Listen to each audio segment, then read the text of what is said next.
मित्रांनो 2026चा football world cup आणि परवाचा Argentina versus Spain match आपण पाहिलाच असेल. स्पेनने एकदम उत्कृष्टरित्या अर्जेंटिनाचा पराभव केला. पण सांगण्याची गोष्ट ही की प्लेअर ऑफ द टुर्नामेंट कोणाला भेटले? प्लेअर ऑफ द टुर्नामेंट ना मेस्सी झाला, ना एम्बापे झाला, ना हॅरी केन झाला. तर प्लेअर ऑफ द टुर्नामेंट कोण झाला? प्लेअर ऑफ द टुर्नामेंट झाला स्पेनचा कर्णधार रॉड्री. का?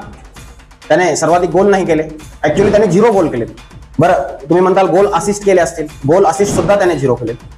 मग फिफाला काय वेळ लागलाय का त्याला प्लेअर ऑफ द टुर्नामेंट एवढ्या मोठ्या टुर्नामेंटचा का दिला असेल? त्याचे कारण मी सांगतो. त्यांची टिकीटाका ही जी ड्रिबलिंग पद्धती आहे त्याच्यामध्ये छोटे छोटे पास देऊन समोर त्याला ट्रस्ट करण्याची जी कॅपॅसिटी आहे, त्यामुळे त्याचा जो जनक आहे आणि त्याचा जो मेन आहे तो आहे मिडफिल्डर रॉड्री.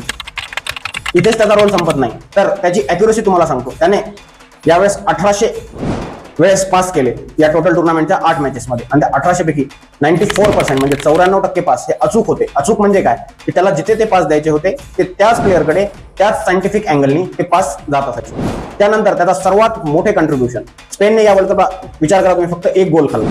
1 गोल 8 मॅचमध्ये, फक्त 1 गोल. आणि या सर्वांची जी कार्यशैली आहे ती टिकीटाका, त्या टिकीटाका या शैलीमुळे जवळपास 70 ते 80% वेळेस बॉल हा स्पेनच्याच कोट्यात राहायचा, आणि त्यामुळे त्यांच्या गोलकीपरवर म्हणावा तेवढा ताण आलाच नाही. आणि तो जो त्यांचा कॅप्टन होता रॉड्री, त्याने जवळपास जेवढे स्पेनचे आजपर्यंत गोल झाले या वर्ल्ड कपमध्ये 8-9 गोल, त्याच्यापैकी जवळपास 6 ते 7 गोल हे त्याच्या पायातून निघालेले होते. त्यामुळे जरी त्याने डायरेक्ट पास दिलेला नसला तरी पण त्याच्या पायातून तो बॉल गेलेला असायचा. हे आहे त्याच्या एवढे मोठे कंट्रीब्युशन, आणि ते कंट्रीब्युशन फिफाने आणि फिफाच्या कम्युनिटीने बरोबर हेरले आणि त्याला प्लेअर ऑफ द टुर्नामेंटचा किताब दिला.